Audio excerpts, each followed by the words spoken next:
Expert English আয়োজিত English grammar কোর্সের অধীনে যুক্ত সবাইকে সুস্বাগতম জানিয়ে শুরু করব আজকের ক্লাস। ইংলিশ গ্রামার কোর্সের অধীনে আজকে আমরা অত্যন্ত গুরুত্বপূর্ণ একটি অধ্যায় আপনাদের সাথে আলোচনা করব। অধ্যায়ের নাম হচ্ছে কনজাংশনস। কনজাংশন। আচ্ছা, প্রথমেই আমরা একটু কনজাংশন সম্পর্কে অল্প কিছু কথা বলে নিয়ে আমাদের পুরো চ্যাপ্টারটা আলোচনা করব এবং রিল্যাক্সে আপনারা এখান থেকে আমি যে জিনিসগুলো দেওয়ার চেষ্টা করি সেগুলো বারবার মাথায় নেওয়ার চেষ্টা করবেন। তো চলুন আমরা আলোচনায় প্রবেশ করছি। কনজাংশন, সবার আগে আমাদেরকে যেটা জানতে হবে সেটি হচ্ছে কনজাংশনের সাথে দুটি বিষয় জড়িত। একটা হচ্ছে কনজাংশন আর প্রিপোজিশনের পার্থক্যটা আমাদেরকে একটু শিখতে হবে।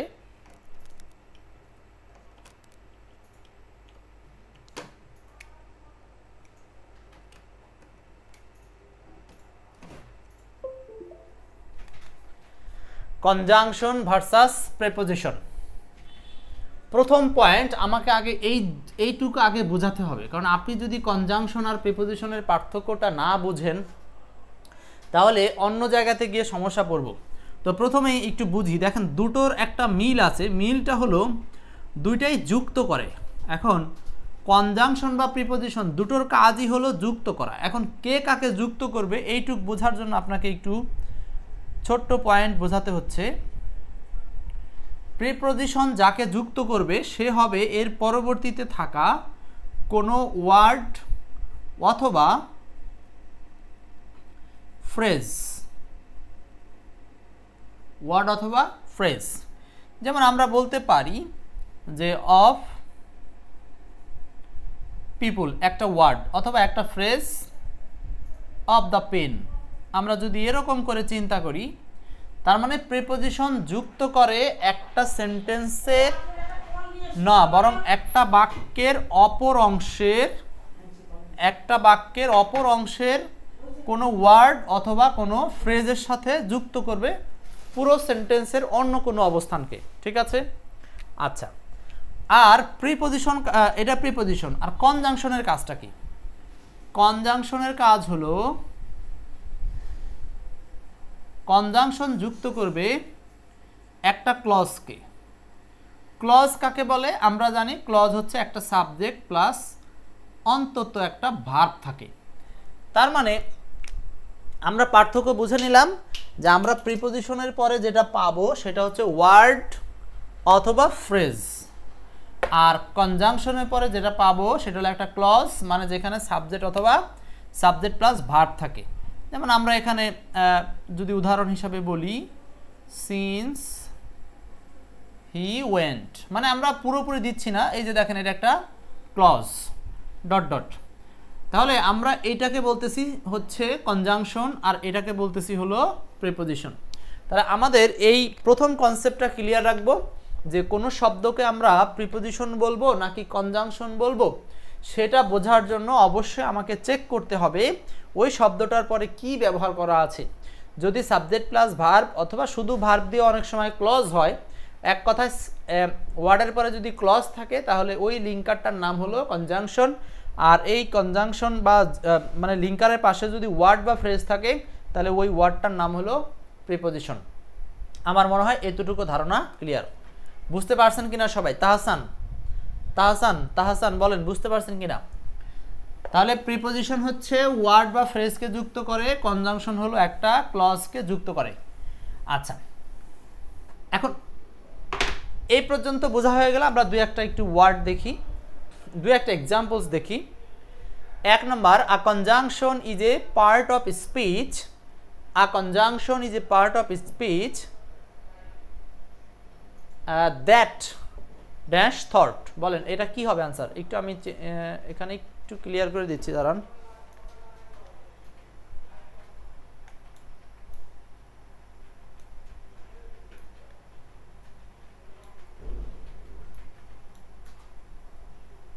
ওকে, দেখেন প্রথম উদাহরণটা কি হবে আনসার? প্রথম উদাহরণটা আনসার কি হবে? বলছে একটা কনজাংশন হচ্ছে এমন একটা parts of speech that dash thought, মানে যেটা থটকে জয়েন্টস করে। এই থট বলতে বোঝানো হচ্ছে যে একটা ক্লজ মানে হলো সাবজেক্ট প্লাস ভার্ব। ক্লজ মানে হলো সাবজেক্ট প্লাস ভার্ব। স্যার জানলা, ওই জানলা দরজা। এরপর 2 নম্বর প্রশ্নটা দেখেন, he could not win but learned a lot. He could not win but learned a lot. এখানটাতে কি হবে? হি কুড নট উইন মানে সে জয় করতে পারত, কিন্তু লার্নড এ লট সে অনেক বেশি শিখেছিল। এখানে বাট শব্দটাকে আমরা কি বলবো? এটা কি একটা কনজাংশন না প্রিপোজিশন? অপশনে যদিও প্রিপোজিশন নাই, এটা একটা কনজাংশন। কিভাবে বুঝবো? কারণ বাটের পরে এখানে একটা ভার্ব আছে, তার মানে ভার্বযুক্ত এই অংশটা একটা ক্লজ। এখানে সাবজেক্ট ছিল কিন্তু সেটা উজ্জ্ব আছে, মানে সরাসরি দেওয়া হয়নি। একই সাবজেক্ট, সেটা দুই পাশে উল্লেখ করা হয় না। ক্লিয়ার? তাহলে এখানে বাট শব্দটা হচ্ছে একটা কনজাংশন। এরপর 7 নম্বর, হুইচ ওয়ান ইজ ডিসিমিলার। 4টা শব্দের মধ্যে কোনটা ডিসিমিলার বা আলাদা? আপনারা কিন্তু আনসার করার চেষ্টা করবেন।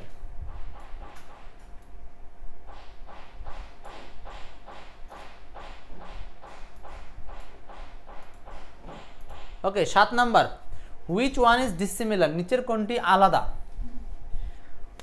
এই অপশনটা থেকে আপনারা বুঝে নিতে হবে কিভাবে অপশনটা সাজিয়েছে। এগুলো হচ্ছে conjunction, as conjunction, but conjunction, দো কনজাংশন, কিন্তু ইনটুটা হচ্ছে একমাত্র প্রিপোজিশন। তাহলে আনসারটা হচ্ছে ইনটু। আনসার হচ্ছে ইনটু, কারণ ইনটু হলো প্রিপোজিশন। ওকে, নেক্সট। তাহলে আমাদের প্রিপোজিশন ভার্সাস কনজাংশনের বেসিকটা ক্লিয়ার। এখন আমরা একটু অ্যাডভান্স হওয়ার চেষ্টা করব। কোরিলেটিভ কনজাংশনের প্যারালেলিজম ইন ওয়ার্ড, এই ব্যবহারটা থেকে অনেক সংখ্যক প্রশ্ন এসে থাকে।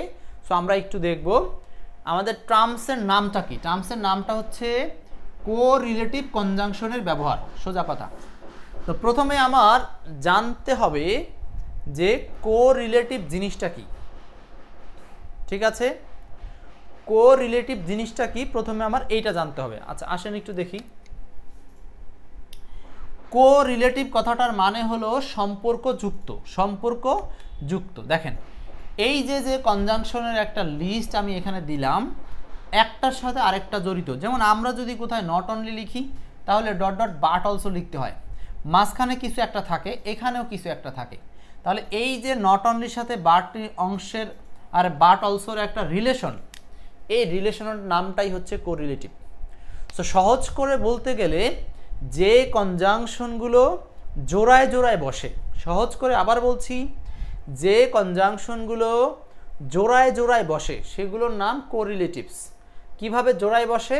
আইদারের সাথে অর বসে, নেইদারের সাথে নর বসে, বোথের সাথে অ্যান্ড বসে, প্রেফারের সাথে টু বসে, র্যাদারের সাথে দেন বসে, নটের সাথে বাট, সো অথবা অ্যাজের সাথে as, not only dot dot but also. So এগুলো একবার কিন্তু আমার সাথে আপনারা রিডিং পড়ে নেবেন। আমরা যখন ক্লাসে কোনো কন্টেন্ট থ্রো করি, আপনি সাথে সাথে সেগুলোকে বারবার মুখ দিয়ে পড়ার চেষ্টা করবেন। শুধু দেখা না, পড়তে হবে, পারলে কমেন্টে লিখতে হবে। এতে করে আপনার জিনিসগুলো স্ট্রং হবে মাথায়। ঠিক আছে? আচ্ছা, তাহলে এই যে ওয়ার্ডগুলো, এইগুলোর নাম হচ্ছে কোরিলেটিভস। এগুলোর নাম কোরিলেটিভস। আচ্ছা, কোরিলেটিভস এখন এখান থেকে শিখবো কি? শিখবো হচ্ছে এই কোরিলেটিভ কনজাংশনগুলো যেমন একটার সাথে মিল রেখে আরেকটা বসে, সেমভাবে এখানে আরেকটা কাজ হলো, এই যে ডট ডট দেওয়া অংশটা রয়েছে, এই ডট ডট দেওয়া অংশে আমরা যদি নাউন বসাই, প্রোনাউন বসাই, ভার্ব বসাই, অ্যাডজেক্টিভ বসাই, প্রিপোজিশন বসাই, অথবা টু প্লাস V1 বসাই, অথবা ভার্ব প্লাস আইএনজি বসাই, সেম জিনিসগুলো আবার এই পাশে বসবে। তার মানে আপনি উভয় পাশে একই জিনিস বসাবেন, প্যারালাল করবেন। প্যারালাল মানে সমান্তরাল বা সমজাতীয় জিনিস ব্যবহার করতে হবে। মানে এই পাশে যদি নাউন দেন, এই পাশেও নাউন দিবেন, এই পাশে প্রিপোজিশন দিলে এই পাশেও প্রিপোজিশন দিবেন, এই পাশে অ্যাডজেক্টিভ দিলে এই পাশেও অ্যাডজেক্টিভ দিবেন, এই পাশে যদি প্রিপোজিশন প্লাস নাউন দেন, এই পাশেও প্রিপোজিশন প্লাস নাউন দিবেন। তার মানে একই রকম পার্টস অফ স্পিচ বসবে। তার মানে পার্টস অফ স্পিচের থিমটা এদের উভয় পাশে একই বসবে, এর নামই হলো প্যারালেলিজম। তার মানে কোরিলেটিভসগুলোর সাথে প্যারালেলিজম হবে, মনে থাকবে কথাটা। আচ্ছা, এখন এখানে একটা শর্ত বা বিশেষ কথা, তো ধরেন এখানে নাউনটা সিঙ্গুলার, তার মানে কি এ পাশেও নাউন সিঙ্গুলার হবে? এমন বলিনি, বলেছি নাউন বসলে নাউন বসবে, সেটা এখন এই পাশে সিঙ্গুলার এই পাশে প্লুরাল, এতে কোনো সমস্যা নাই। নাউন এক পাশে সিঙ্গুলার হতে পারে আর এক পাশে প্লুরাল হতে পারে, কিন্তু নাউন থাকলে নাউন বসবে, এটা হলো মূল কথা। ক্লিয়ার? আচ্ছা, এখন আসি আমরা এখান থেকে কিছু এক্সাম্পলসে থ্রো করার চেষ্টা করি। এখন এই যে প্যারালেলিজম হতে পারে এরকম কিছু জেনারেল কনজাংশনও আছে, সেগুলো একটু দেখে নেন এক নজরে। শুধু অরের উভয় পাশে একই জিনিস বসে, দেনের উভয় পাশে, বাটের উভয় পাশে, অ্যাজ ওয়েল অ্যাজ এর উভয় পাশে, অ্যান্ডের উভয় পাশে, সিমিলার টু এর উভয় পাশে প্যারালেলিজমের রুলসটা ফলো থাকে। তো চলুন আমরা এক্সাম্পল দিয়ে জিনিসগুলোকে রপ্ত করি। প্রথম উদাহরণটা আপনারা নিজেরা একটু সলভ করার চেষ্টা করেন। আব্দুল্লাহ আল বাশার ভাই, সাইফুল ভাই, তাহসান ভাই, বলেন 2 নাম্বারটা কি আনসার হবে? 2, the teacher not only dash his leg but also dash his joints.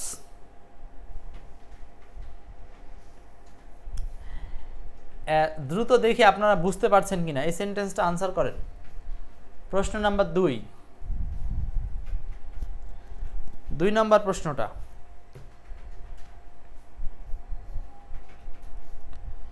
উত্তর করবেন।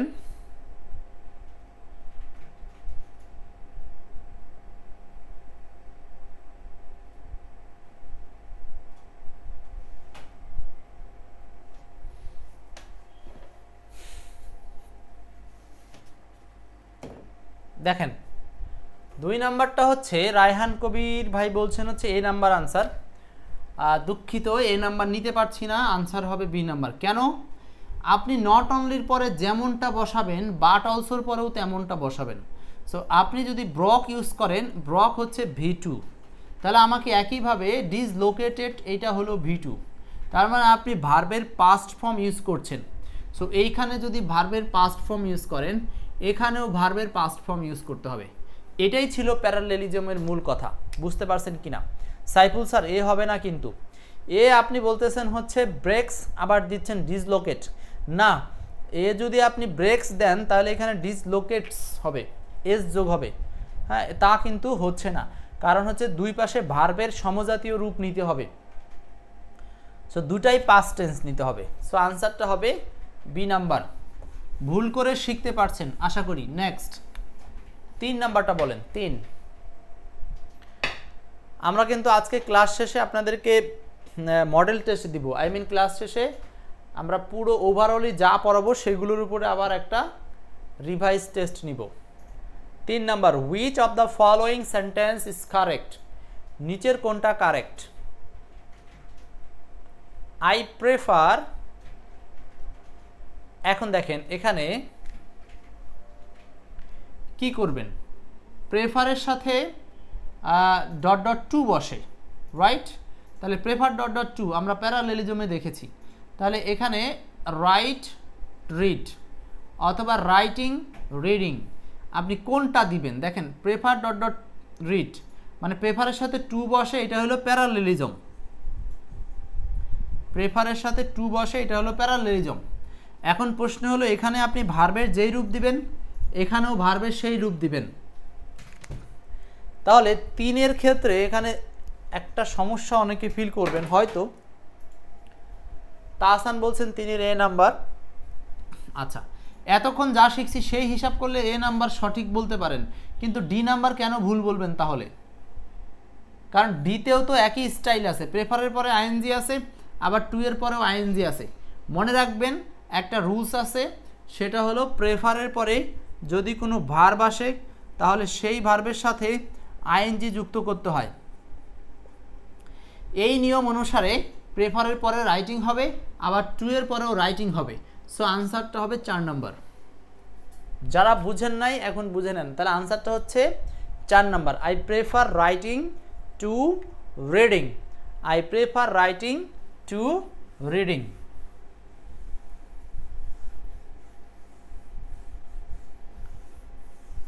বুঝতে পারছি সবাই? নেক্সট সেম ভাবে দেখেন 6 নম্বর প্রশ্নটা he prefers flying to dash by train. এইখানটাতে প্রেফারের পরে দেখেন ভার্বের সাথে আইএনজি আছে আর এইদিকে টু দেওয়া আছে, তার মানে আপনাকে প্রেফারের সাথে প্যারালেলিজম হিসেব করে এখানেও আইএনজি ইউজ করতে হবে। সো আনসারটা হচ্ছে B number, exactly B number answer, mister Raihan Kabir. Next, তাহলে আমরা প্যারালেলিজম সম্পর্কে একটু জেনে নিয়েছি।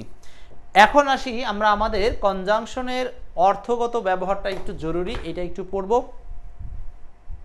তবে এখানে অবশ্যই আপনাদেরকে মাথায় রাখতে হবে সেটা হচ্ছে প্যারালেলিজমের ক্ষেত্রে যে ব্যবহারগুলো দিলাম সেগুলো আমাদের বিভিন্ন পরীক্ষাতে আসে। ওকে, এখন আসি কনজাংশনের অর্থগত ব্যবহার।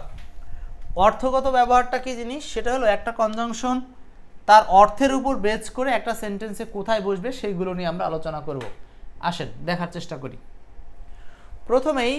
প্রথম রুলসটা হচ্ছে কোন অর্থ প্রদানে অ্যাজ ইফ বা অ্যাজ দো ব্যবহার হবে।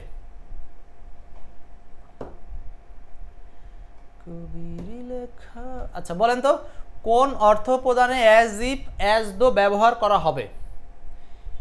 আমরা সাধারণভাবে অ্যাজ ইফ এবং অ্যাজ দোর একটা অর্থ জানি, সেটা হচ্ছে যেন অর্থে ব্যবহার করা হয় অ্যাজ ইফ অথবা অ্যাজ দো, যেন অর্থে।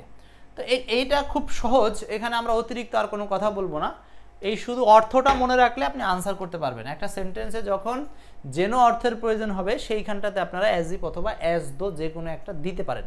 তো চলুন আমরা সেটাকে স্ট্রাকচারের সাথে কিছু রুলস বেঁধে নেই। এখানে দুইটা স্ট্রাকচার আছে, ভালো করে খেয়াল করতে হবে। দুইটা স্ট্রাকচারটা হলো আমরা বলছি সেটা হলো, এক পাশে যদি প্রেজেন্ট ইনডেফিনিট টেন্স থাকে প্লাস এরপরে অ্যাজ ইফ অথবা অ্যাজ দো। যদিও আমাদের এই স্ট্রাকচারগুলো নিয়ে টেন্স উইথ কনজাংশন অধ্যায়ে আলোচনা আছে। পাস্ট ইনডেফিনিট মানে এদের এক পাশে প্রেজেন্ট ইনডেফিনিট, অপর পাশে পাস্ট ইনডেফিনিট। কিন্তু এই পাশে যদি পাস্ট ইনডেফিনিট হয়, অপর পাশে হবে হলো পাস্ট পারফেক্ট। এই দুইটা স্ট্রাকচার মনে রাখলেই হয়ে যাবে। তবে আরেকটা কথা, এখানে এই স্ট্রাকচারগুলো অর্থের সাথে ম্যাচিং করে বসবে। অর্থ মিল না থাকলে এই স্ট্রাকচারগুলো কিন্তু কাজ করবে না। সো এটা হলো গঠন, আগে না, আগে হলো মিনিং। তো চলুন আমরা এক্সাম্পলসে যাই। 1 নম্বর প্রশ্ন, he speaks dash he war A scientist.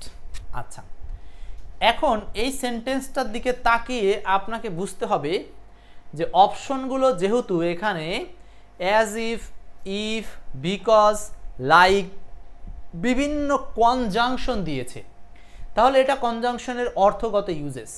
So আপনাকে সেন্টেন্সের অর্থটা বুঝতে হবে যে কোন অর্থটা এখান থেকে দিলে মিলবে। সো আপনারা মোটামুটি জানেন বিকজ মানে কারণ, ইফ মানে যদি। সো এখন আপনি কি এখানে যদি দিলে মিনিং মিলে নাকি যেন অর্থ দিলে মিনিং মিলে, এটা আপনারা নিজেরা একটা মিনিং বসিয়ে দেখেন। সেন্টেন্সগুলো খুব কঠিন আসবে না, প্রিলিমিনারিতে কঠিন সেন্টেন্স আসবে না। তাহলে আপনি বুঝতেইছেন সে কথা বলে যেন সে ছিল একজন বিজ্ঞানী। আপনি যদি এবার এটা দিয়ে মিনিং মিলান, সে কথা বলে যদি সে থাকতো বিজ্ঞানী, অর্থটা কিন্তু মিলছে না। বিকজ সে কথা বলে কারণ সে ছিল বিজ্ঞানী। এখন আপনারা বলেন সবগুলোর মধ্যে ভালো মিনিং ম্যাচিং করছে কোনটা? 2 নম্বর, নিঃসন্দেহে এ। অতএব 2 এর আনসারটা হচ্ছে এ নাম্বার। বুঝতে পারছি, অর্থটাই এখানে মুখ্য, অর্থটাই মুখ্য। Next 3 number, he looks dash he has not slipped all night. এটা কি হবে? 3 নম্বরটা, হি লুকস তাকে দেখায়, হি হ্যাজন্ট স্লিপ অল নাইট সে সারা রাত ঘুমায়নি। এখন আপনি মাঝখানে কোন মিনিংটা দিলে বা কোন অর্থটা দিলে মিলবে, অপশনগুলো দেখে বুঝতে পারছি যে এটা হলো কনজাংশন অধ্যায় থেকে আসছে। সো আমরা এখান থেকে যদি জানি অনেকেই, সো দ্যাটের মিনিং হচ্ছে যেন, যাতে। সো দ্যাট মানে হলো যাতে বা যেই কারণে, অ্যাজ ইফ মানে যেন, সো মানে তাই। এখন আপনারাই দেখেন অর্থটা কোনটা মিলছে। শি লুকস, তাকে দেখায় যেন he hasn't sleep all night, সে সারা রাত ঘুমায়নি, তাকে এমন দেখাচ্ছে, তাকে দেখায় যেন সে সারা রাত ঘুমায়নি। সো 3-এর আনসারটা হচ্ছে অ্যাজ ইফ, 3-এর answer as if. Okay, next 4, it looks dash she will start crying. It looks dash she will start crying, কি হবে আনসার? একই রকম, তাকে দেখাচ্ছে যেন হি উইল স্টার্ট ক্রাইং, সে কান্না শুরু করবে, এমনই মনে হচ্ছে, তাকে এমন একভাবে দেখা যাচ্ছে জানে সে এখনই কান্না করবে। ফাতিহা, বুশরা, হুমায়রা আছেন আমাদের সাথে। 3-এর আনসার হ্যাঁ ঠিক ছিল। 4-এর আনসার হবে কি তাহলে? অ্যাজ ইফ, যেন অর্থে। আনটিল মানে হচ্ছে যতক্ষণ না পর্যন্ত, হোয়েন মানে যখন, বিকজ মানে কারণ। তার মানে সোজা কথা কনজাংশনের অর্থের সাথে মিল রেখে আমাকে অপশন থেকে সঠিক অপশনটি চুজ করতে হবে। ক্লিয়ার? আমরা এই সম্পর্কে আরও উদাহরণ আমরা লাস্টে মডেল টেস্টে দেখব, আপাতত একটু টেনে আগাচ্ছি। পরের terms, though, although, even, even if, even though, albeit, এই সবগুলোর মিনিং কি? অর্থ বুঝতে পারলে আমাদের জন্য এই পার্টটা আগাতে পারবো। ঠিক আছে? 4-এর স্ট্রাকচার জানতে চেয়েছেন আব্দুল্লাহ বাশার। 4, ওই যে বললাম স্ট্রাকচার আসলে মূল কথা না, মূল কথাটা হচ্ছে অর্থটা। তো 4 নম্বরে এখানে প্রেজেন্ট ইনডেফিনিট, এখানে ফিউচার ইনডেফিনিট বলা আছে, এর মানে এটা ফিউচার, মানে সে, তাকে এমন দেখায় যেন সে এখনই কান্না করবে, মানে সে কান্না করে করে ভাব, এরকমটা। সো এগুলো স্ট্রাকচার বড় মুখ্য বিষয় না, অর্থটাই মুখ্য বিষয়। নেক্সট আসেন এখান থেকে পড়ি। দো মানে কি? দো মানে হলো, আমরা জানি দো অলদো দুটোর মানেই হলো যদিও। দো অথবা অলদো মানে হলো যদিও। ইভেন মানে হলো এমন কি, বা ইভেন ইফ কথাটার মানে হলো এমন কি যদিও। আচ্ছা, আরেকটা আছে কি ইভেন দো, একই কথা, ইভেন দো মানেও যদিও, সবগুলো সেম মিনিং। আরেকটা হলো আলবেইট মানে তথাপি, একই, সবগুলোর সেম মিনিং, যদিও বা এমন কি যদিও অর্থে এই 4টা বসে। আচ্ছা আসেন 1 নম্বর প্রশ্ন না, আমরা সলভ করব হলো 3 নম্বরটা। Dash our country is undeveloped, it is beautiful. Dash our country is undeveloped, it is beautiful, কি হবে বলেন? খুবই সুন্দর। এটা তো আমরা কেবল অলদোর ব্যবহার করছি, এই জন্য আপনারা বলছেন আনসার হবে অলদো, না করার কোনো সুযোগ নেই। তার মানে although our country is under developed বা আনডেভেলপড, যদিও আমাদের দেশ হচ্ছে অনুন্নত, ইট ইজ বিউটিফুল, এটা অনেক সুন্দর। তার মানে এই ক্ষেত্রে একটা বিষয় আপনাকে মনে রাখতে হবে, এদের বেলায় যে দুটি ক্লজ থাকবে, দুটি ক্লজ পরস্পর বিপরীত অর্থ দিবে, দুটি clause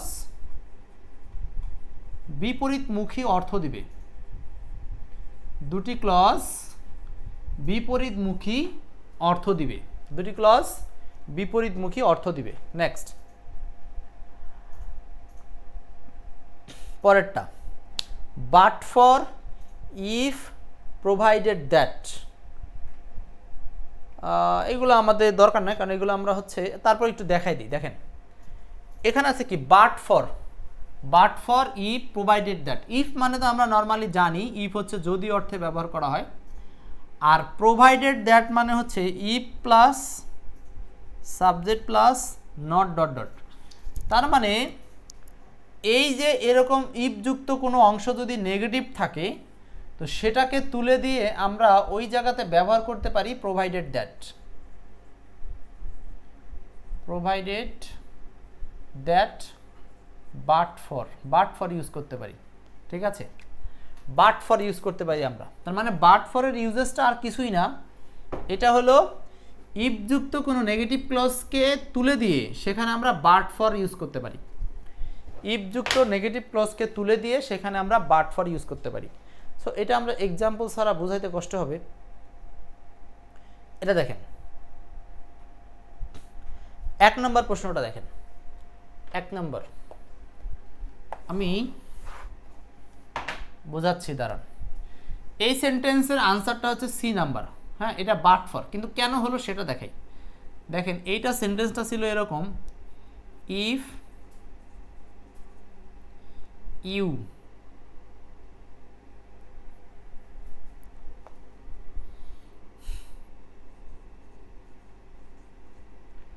had not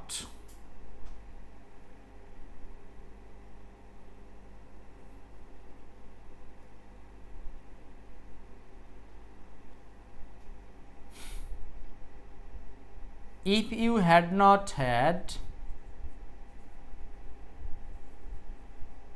sincerest cooperation, comma,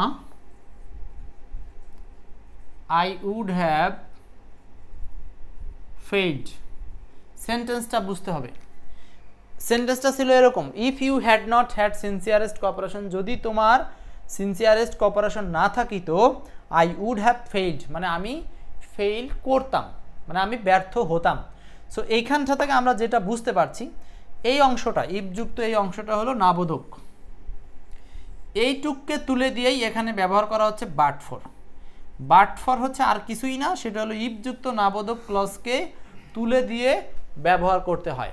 so এটা আপনাদেরকে লিখতে হবে না, এটা আপনারা এমসিকিউ প্রশ্নের মধ্যেই পাবেন, এটার স্পেশাল ইউজেস। ক্লিয়ার?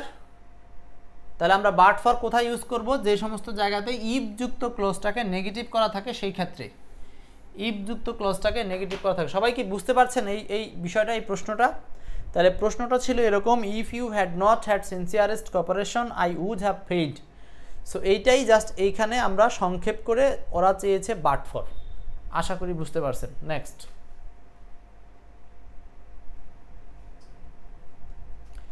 এগুলো সমস্যা, এগুলো পারবেন। নেক্সট, এরপর আসেন ইনস্পাইটের ব্যবহার একটু দেখি।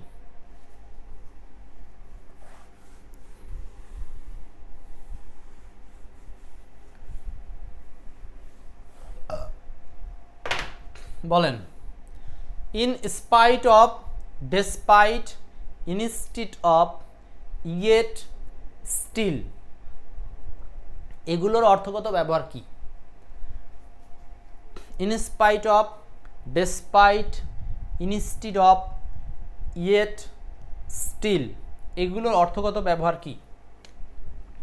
খুবই সোজা, আমরা জানি অনেকেই।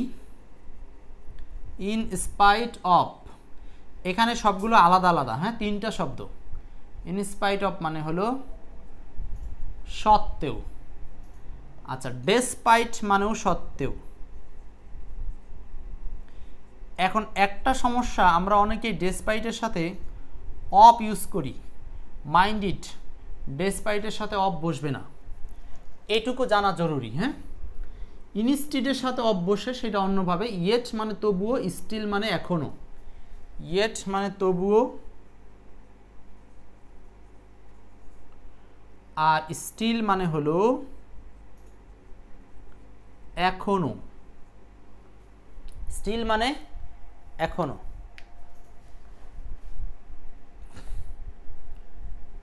এবার দেখেন, ইনস্পাইট অফ মানে সত্ত্বেও, ডেসপাইট মানে সত্ত্বেও, স্টিল মানে তবুও, আবার স্টিল মানে এখনো। এখন এই জায়গাতে আমি যে শব্দগুলো আনলাম, এগুলো মূলত কনজাংশন না, এগুলোর পরে বসে হলো ওয়ার্ড বা ওয়ার্ড ফ্রেজ, কারণ এগুলো হলো প্রিপজিশনাল ফ্রেজ। ক্লিয়ার? তারপরে এটা কনজাংশন অধ্যায় কেন দেখাচ্ছি, লিঙ্কার হিসাবে, এগুলোর জন্য আপনারা কনফিউজ না হন। এগুলো কিন্তু অ্যাকচুয়ালি কোনো কনজাংশন নয়, এগুলো প্রিপজিশন বা প্রিপজিশনাল ফ্রেজ বলা যেতে পারে। আচ্ছা, উদাহরণ দেখেন তো আপনারা একটু। Dreams are not meaningless. Dreams are not meaningless, স্বপ্নটা অর্থহীন নয়। ডিউরিং ড্রিমস, স্বপ্নের সময় ব্রেইন প্রডিউস করে নিউ আইডিয়াস, নতুন কিছু ধারণা প্রডিউস করে। ওকে, সো এখানে আমরা কোনটা আনসার করতে পারি?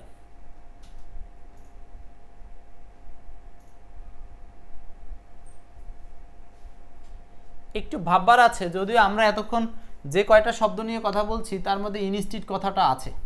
ইনস্টিড মানে হলো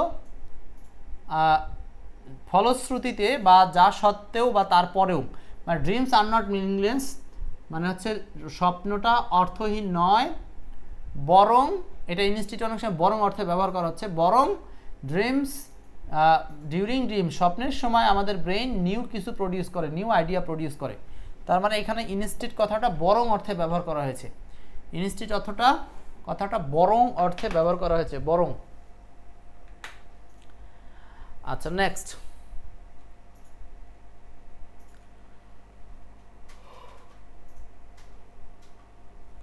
দুই নাম্বারটা বলেন।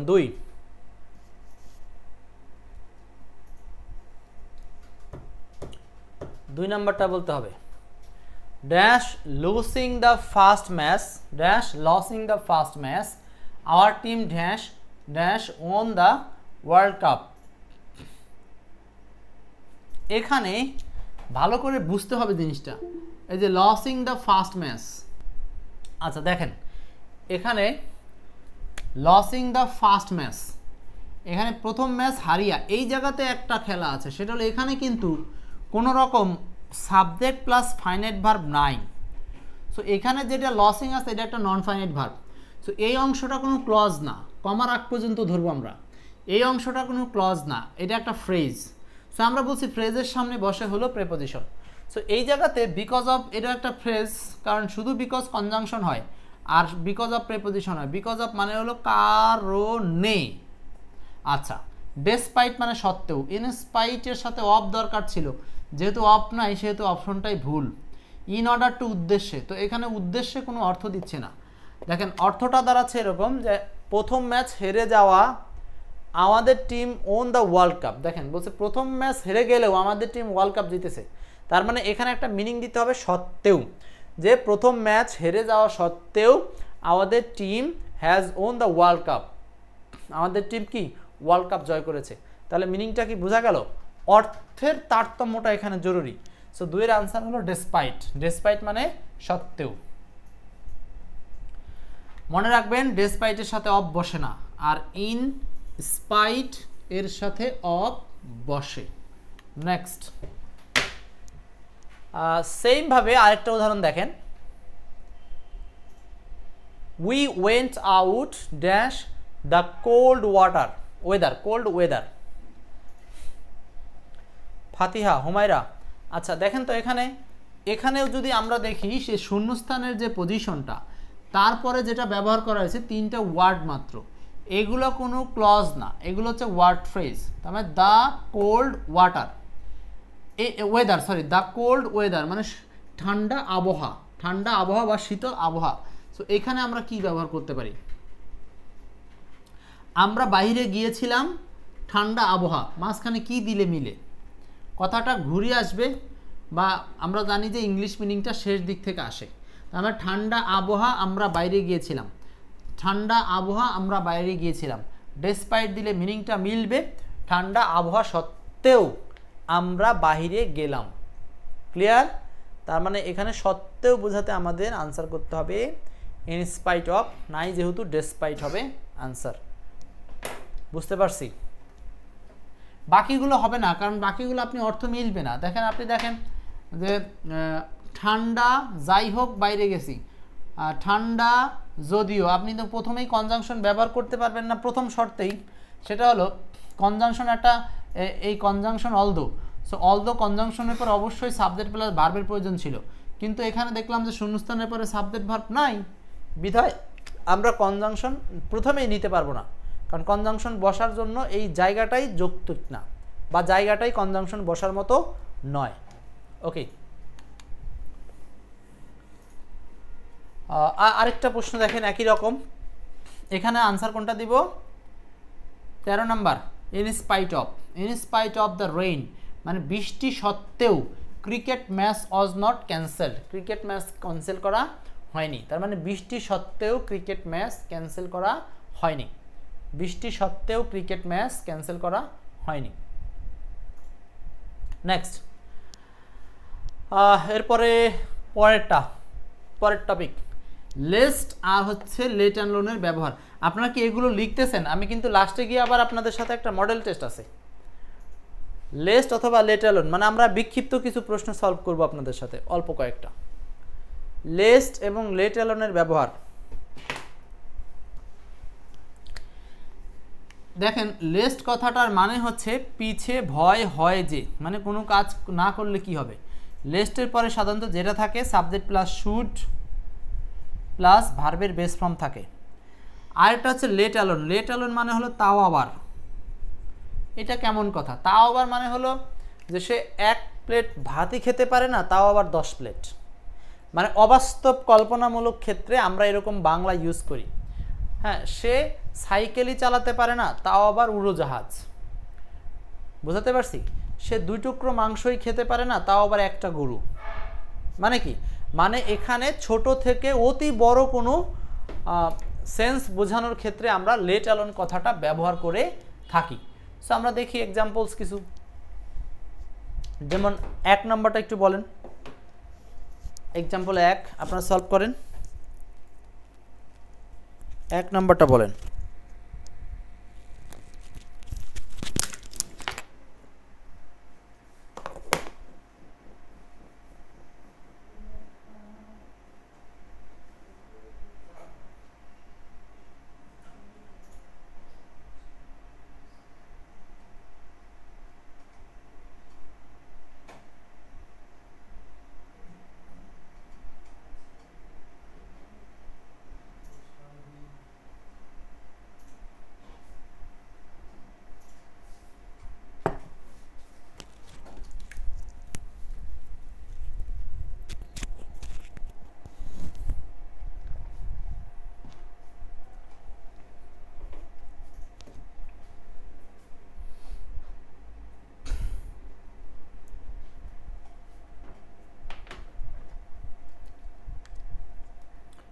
বলেন। ফাতিহা, বুশরা, হুমায়রা বলছেন হচ্ছে 1-এর আনসার সি। রিড অ্যাটেন্টিভলি, মনোযোগ সহকারে পড়ো। Lest you should fail in the exam, তার মানে তুমি পরীক্ষাতে ফেল করতে পারো বা ফেল করার সম্ভাবনা আছে। পিছে ভয় হয় যে না জানি তুমি পরীক্ষায় ফেল করো, মানে না জানি তুমি পরীক্ষায় ফেল করো। সো আমরা বুঝে নিলাম যে এখানে আনসার হবে লেস্ট। সবাই পারছেন, ধন্যবাদ। আচ্ছা, তারপরে এইটা দেখেন। 4 নাম্বারটা বলেন। 4 নম্বর।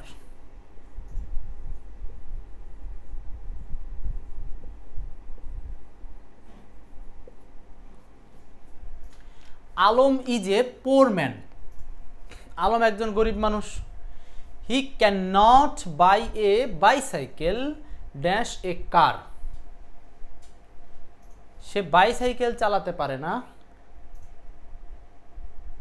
তাও আবার কার। দেখছেন? ওই যে, তার মানে আলম একজন গরিব মানুষ, যুক্তিটা দেখেন। সে বাইসাইকেলই চালাইতে পারে না, তাও আবার কি চালাবে? কারের কথা বলতেছে। তার মানে এখানে লেট অ্যালোন হবে আনসার। Let alone. বুঝতে পেরেছি? এখানে হবে let alone.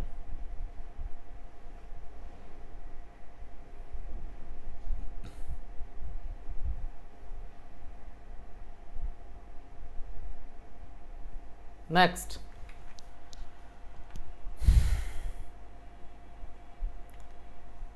While, when, during, whenever, whereas, অনেকগুলো মিনিং। এগুলো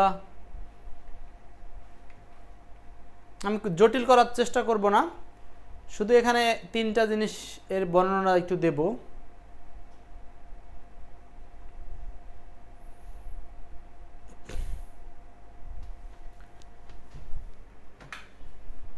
দেখেন, হোয়াইলকে যদি আমরা কনজাংশন হিসাবে চিন্তা করি, তাহলে হোয়াইলের বাংলা মিনিং হলো যখন। এটা চলমান সেন্স। একইভাবে হোয়েন, এটাও যখন অর্থে চলমান সেন্স। আচ্ছা, ডিউরিং, ডিউরিং মানে কোনো সময়কাল, যেটা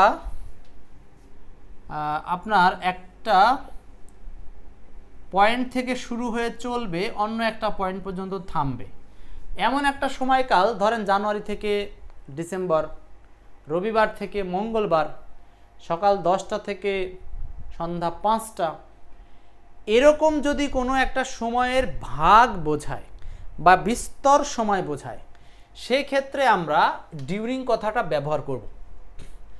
আর হোয়েল বা হোয়াইল বা হোয়েন এগুলো যখন অর্থে ব্যবহার করব, এবং সাধারণত এদের ক্ষেত্রে কাজগুলো চলমান বোঝায়, সাধারণত চলমান ছাড়াও থাকতে পারে। সো আমরা জাস্ট কয়েকটা উদাহরণ দেখি। আর হোয়েন এভার মানে হচ্ছে যখনই, হোয়ার অ্যাজ এগুলো লাগবে না, আমাদের যে কটা লাগবে এই কটা দেখলাম। আচ্ছা এইখানে দেখেন, এই যে আই স বাবু, আমি বাবুকে দেখলাম, dash I was getting of the car. এখানে একটু আলোচনা কর, দেখেন অর্থের সাথে কোনটা ম্যাচ করে এখানে আনসার হতে পারে। আমি বাবুকে দেখলাম, আমি গাড়ি থেকে নামছিলাম বা নামিতেছিলাম, কন্টিনিউয়াস টেন্স কিন্তু, ওয়াজ গেটিং নামিতেছিলাম। সো এখানে আনসারটা হবে হোয়াইল। আই স বাবু, আমি বাবুকে দেখলাম, হোয়াইল যখন, I was getting of the car গাড়ি থেকে নামিতেছিলাম, মানে একটা কাজ চলছিল সেই সময়, তাহলে মানে চলমান কাজটাকে ফোর্স দেওয়ার জন্য ওখানে হোয়াইল ব্যবহার করা হয়েছে। তার মানে এইটা হলো কাজের চলমানতা বোঝাবে, কোনো কাজ চলমানতা বোঝাবে, সরাসরি সময়বাচক শব্দটা না, বরং কাজের চলমানতা বোঝাচ্ছে। সো একের আনসারটা হচ্ছে 3 নাম্বার। নেক্সট,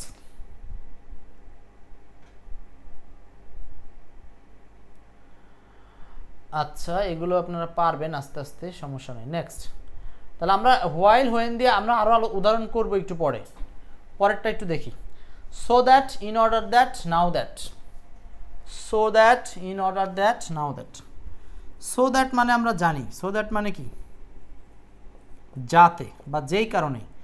একইভাবে in order that, so that অথবা ইন অর্ডার দ্যাট সেম কথা,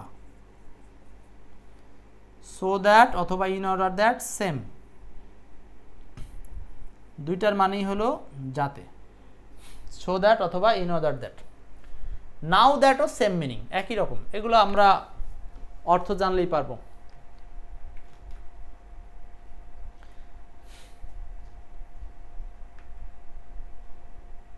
এইটা একটু করি। প্রথম প্রশ্নটা,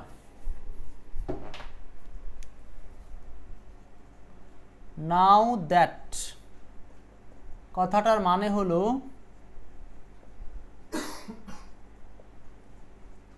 এখন যেহেতু।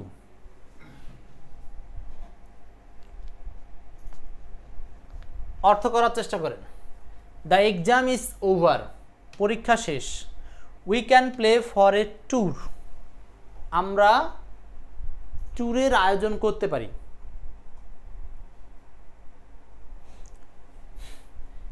দ্য এক্সাম ইজ ওভার, পরীক্ষা শেষ। We can plan for a tour, আমরা ট্যুরের আয়োজন করতে পারি। সো এখানে কি হবে,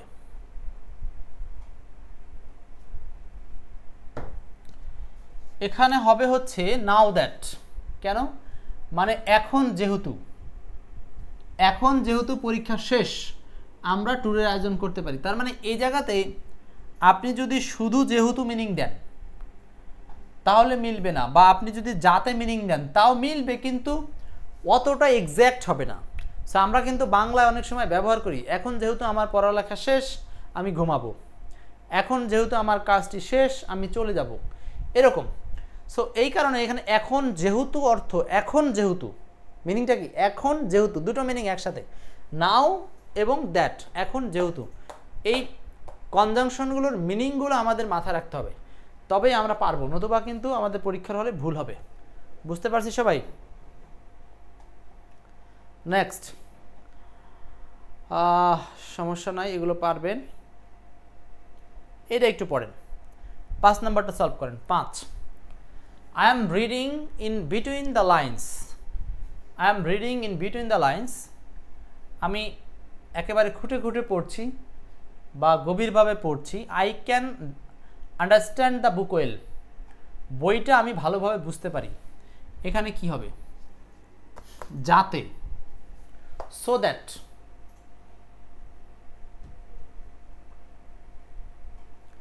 I am reading in between the lines, I can understand the book well. তার মানে আমি বইটি খুব ভালোভাবে পড়ছি বা খুঁটে খুঁটে পড়ছি যাতে, যাতে এখানে যাতে মানে হলো উদ্দেশ্য, যাহাতে, সো দ্যাট আনসার করতে হবে, সো দ্যাট আনসার করলে মিলে যাবে। তাহসান বলছেন 5-এর C, right. I am reading in between the lines so that, যাতে I can understand the book well, আমি বইটা ভালোভাবে বুঝতে পারি। শেষ। আমাদের প্রায় আলোচনা শেষের দিকে, আর কয়েকটা কনজাংশন আছে। আমরা কিন্তু আজকে কনজাংশনের শুধু অর্থটা দেখছি, এই কনজাংশনগুলো দিয়ে আমাদের আবার টেন্স উইথ কনজাংশন অধ্যায় আছে, সেখানে টেন্সের সাথে সম্পর্ক বুঝবো কিন্তু। নেক্সট হলো সিন্স এবং অ্যাজের ব্যবহার, প্রায় শেষ। সিন্স অ্যাজ পড়লে আমাদের টিল আনটিল দিয়ে শেষ হয়ে যাবে। তারপরে হলো মডেল টেস্ট। সিন্স অ্যাজ মানে কি? সিন্স মানেও একই রকম, কারণ বা যেহেতু দুই রকম হয়। সিন্স কারণ হয়, যেহেতু হয়, তখন থেকে হয়,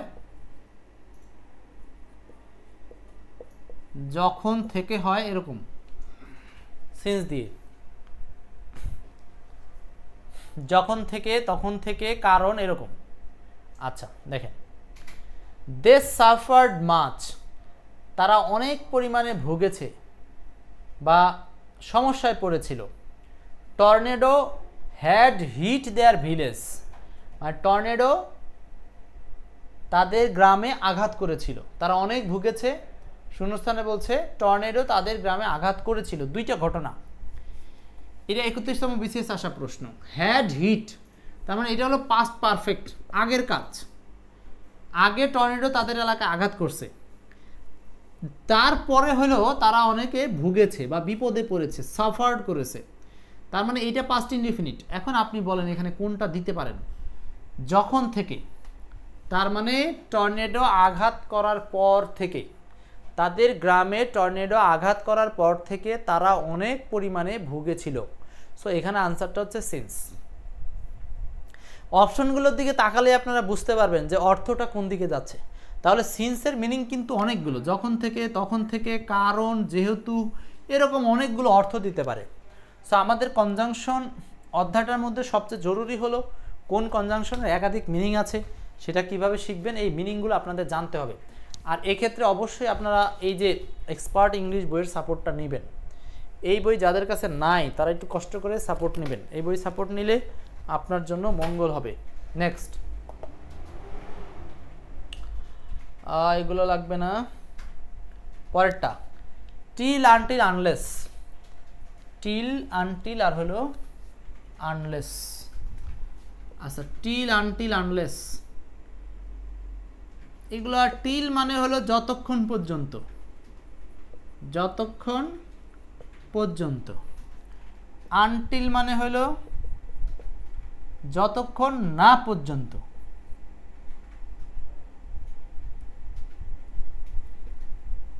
যতক্ষণ না পর্যন্ত। আর একটা হলো আনলেস। আনলেস মানে হলো যদি না। ওকে, ফাতিহা বুশরা বইটা কিভাবে পাবেন? রকমারিতে অর্ডার দেন, ঝামেলা কম। রকমারিতে অর্ডার দেন অথবা বইয়ের একটা লিঙ্ক দিয়ে দিচ্ছি অর্ডারে, সেখানে গিয়ে অর্ডার করে নেবেন। লিঙ্কটা দিন স্যার। আচ্ছা দেখেন এবার, till until unless, till until unless. তাহলে টিল মানে যতক্ষণ পর্যন্ত, আনটিল মানে যতক্ষণ না পর্যন্ত, আনলেস মানে যদি না। এখানে একটা বিষয় মাথায় রেখেন, আনটিল বানানে একটা এল, টিল বানানে দুটো এল। নেক্সট, আমরা আর এদিকে যাচ্ছি না, উদাহরণ দেখি। আই উইল নট গো, আমি যাব না, ড্যাশ আই অ্যাম ইনভাইটেড, আমি যাব না, ড্যাশ আই অ্যাম ইনভাইটেড। এখানে কি হবে?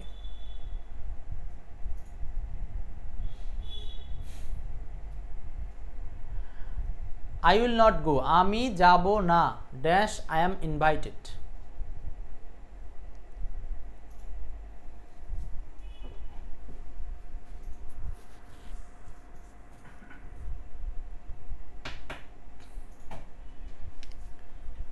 এখন দেখেন এখানে হচ্ছে যদি না মিনিং দিচ্ছে, সি নাম্বার 1-এর, আমি যাব না যদি না আমি ইনভাইটেড হই, তার মানে আমি ইনভাইটেড না হলে যাব না। তার মানে মিনিংটা এখানে যদি না আশ্রয় করছে, আমি যাব না যদি না আমি ইনভাইটেড হই। ফাতিহা 1 বিকজ হবে না, বিকজ দিলে তো আই উইল নট গো, আমি যাব না কারণ আই এম নট ইনভাইটেড, আমি আমন্ত্রিত নয়। এটার চেয়ে মিনিংটা হচ্ছে, যেহেতু এখানে ফিউচার, তার মানে এখানে আনলেস দিলে মিনিংটা ভালো মিলবে, আমি যাব না যদি না আমাকে নিয়ন্ত্রণ করা হয়। তার মানে এই অপর অংশে দেখেন প্রেজেন্ট টেন্স, এই পাশে ফিউচার টেন্স, অর্থটা মিলান।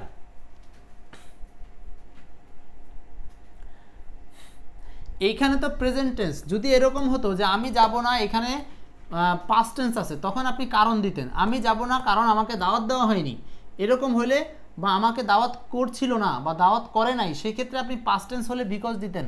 কিন্তু যখনই এখানে প্রেজেন্ট টেন্স, তখনই এইটা শর্ত বোঝাচ্ছে যে আমি যাব না যদি না আমাকে নিমন্ত্রণ করা হয়, তার মানে এখনও নিমন্ত্রণ করার সময় বা সুযোগ আছে, সেন্টেন্সটা তাই বোঝাচ্ছে। সো 1-এর আনসারটা সি নাম্বার। এগুলো আর দেখাচ্ছি না, এখন আমরা চলে যাব আমাদের মডেল টেস্টে। ওকে,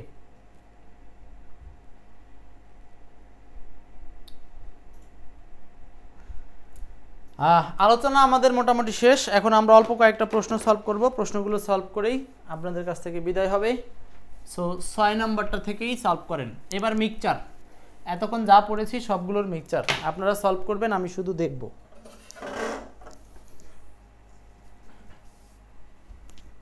6 নম্বরটা বলেন দ্রুত, যেই কয়জন আছেন এই কয়জনই বলেন।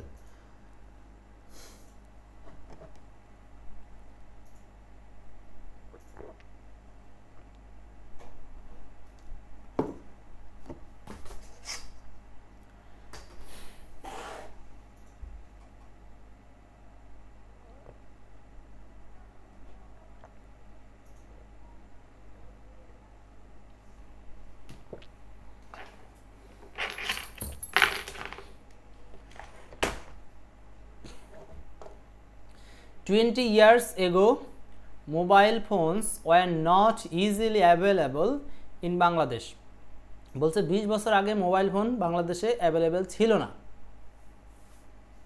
শূন্যস্থান দিয়ে ফিক্সড ফোনস, ফিক্সড ফোন মানে ব্যক্তির কারো কাছে একটা নির্দিষ্ট ফোন। সো এখানে আনসারটা কি হবে? 6 নাম্বারটা বলবেন।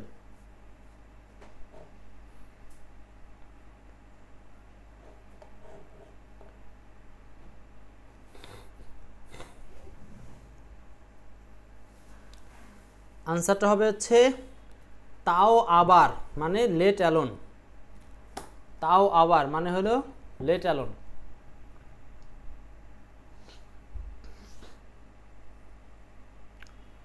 আনটিল হবে না, আনসার হবে লেট অ্যালোন। আমাদের মনে আছে আমরা বলছিলাম তাও আবার, অবাস্তব কল্পনা। তার মানে একজন বলতে চাচ্ছে 20 বছর আগে মোবাইল ফোনই ছিল না, তাও আবার ফিক্সড ফোন। ফিক্সড ফোন মানে আপনার নিজের একটা ফোন থাকবে, নির্ধারিত ফোন, এরকমটা অর্থ দিচ্ছে। সো এখানে আনসারটা হচ্ছে 6-এর জন্য 4 নাম্বার লেট অ্যালোন। মনে আছে লেট অ্যালোন মানে হচ্ছে তাও আবার, এরকম অর্থ দিচ্ছে।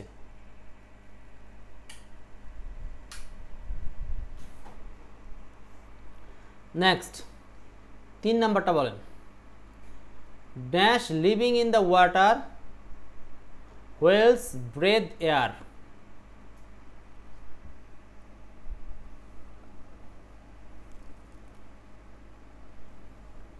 আমি আবার বলছি, আপনাদেরকে অর্থ মনে রাখার চেষ্টা করতে হবে, অর্থ ছাড়া কিন্তু পারবেন না। 3 নাম্বারটা বলেন।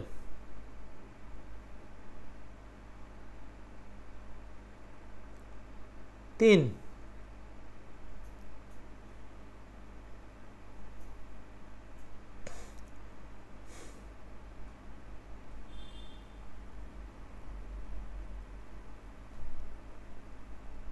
নাম্বার দেখেন এখানে বলছে যে dash living in the water whales.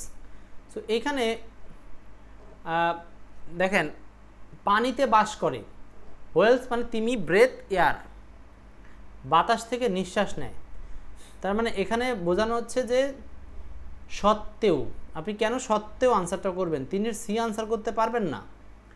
কেননা আমরা বলছিলাম দোয়ের পরে লাগবে ক্লজ। এখানে দেখেন লিভিং ইন দ্য ওয়াটার, এই কমা পর্যন্ত হিসাব করবেন। এখানে এইটুকু কিন্তু হচ্ছে একটা ফ্রেজ, এখানে কোনো ভার্ব নাই।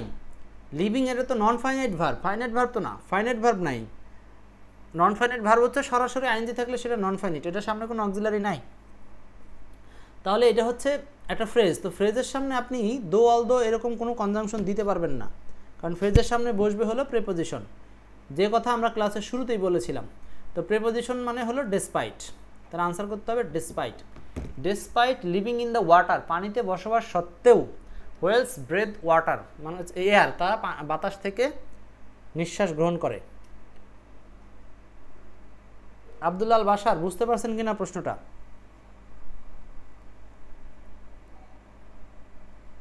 ফাতিহা বুশরা,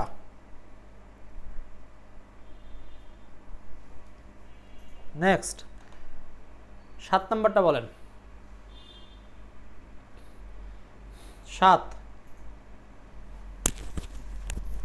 7 নম্বর আনসার করেন।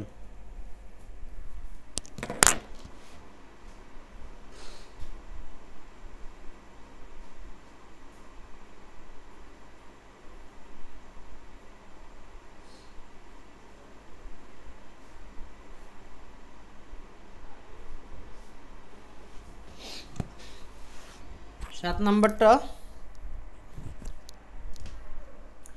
আই ওয়েন্ট টু স্কুল, আমি স্কুলে গেলাম, dash of the bad weather মানে খারাপ আবহাওয়া সত্ত্বেও। তো 7-এর আনসারটা হবে ডি। এখানে ইনস্পাইটটা অপশনে দেওয়া আছে, আর অফটা কিন্তু মূল প্রশ্নেই দেওয়া আছে, তাই না?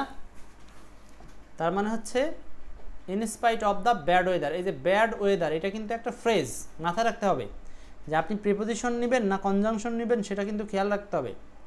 হ্যাঁ, যদিও আপনার এই যে অলদো আর ইনস্পাইট অফ এগুলোর মিনিং পরস্পর বিপরীত দেয়, কিন্তু খেয়াল রাখতে হবে অলদো হয় তখনই যখন পাশে ক্লজ থাকে, আর ইনস্পাইট অফ অথবা ডেসপাইট হবে তখনই যখনই পাশে ক্লজ থাকবে, ফ্রেজ থাকবে। সো তাহসান ভাই আমি বি নাম্বার আনসার নিচ্ছি না, ডি নিব। বিতে ডেসপাইট আছে, কিন্তু এখানে ডেসপাইটের সাথে তার অফ বসে না, এই জন্য অফটা প্রশ্নেই দিয়ে দিয়েছে, প্রশ্নটা একটু ঘুরিয়ে বলা হয়েছে। সো মাথায় রাখবেন ভালো করে, অফের বিষয়টাও খেয়াল রাখতে হবে, এখানে খুব জরুরত। নেক্সট,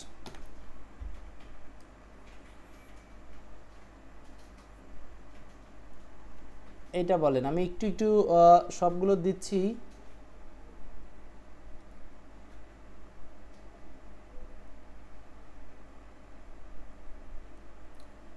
এইটা বলেন, এই 3 নাম্বারটা বলেন। পাখির সাজানো বাসা, ময়না পাখির কথাগুলো তোমার ঘুমের কাছে সব কিছু হারিয়ে গেল।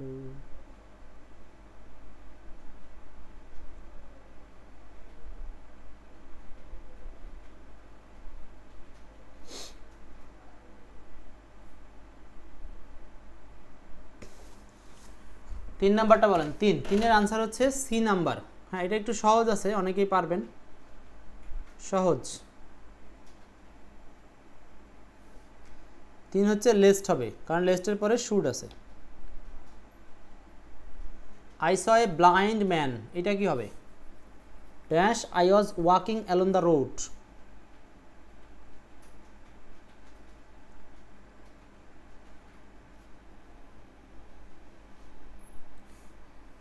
এটা কি হবে?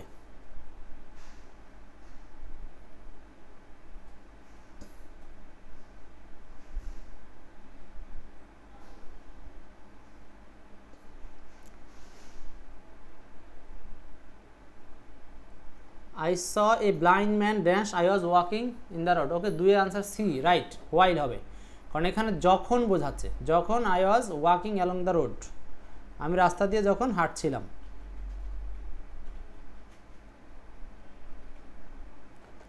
এরপর মোটামুটি পারবেন, এই ছিল মোটামুটি সব কিছু।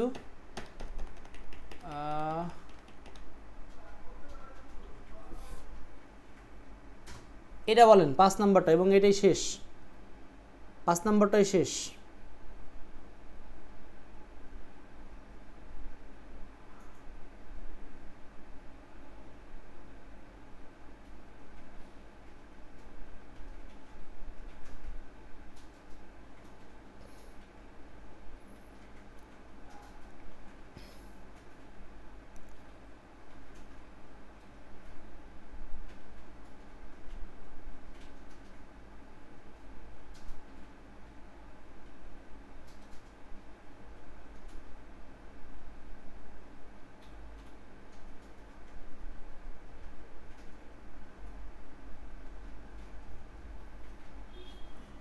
5 number, they have lived in that house, তারা ওই বাড়িতে বসবাস করেছিল।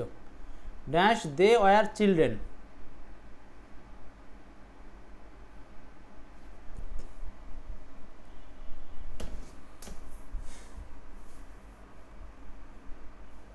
আনসার হবে সিন্স।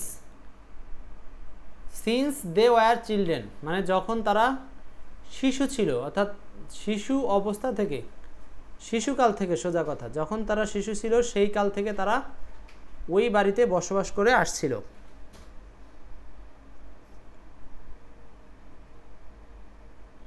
ক্লিয়ার?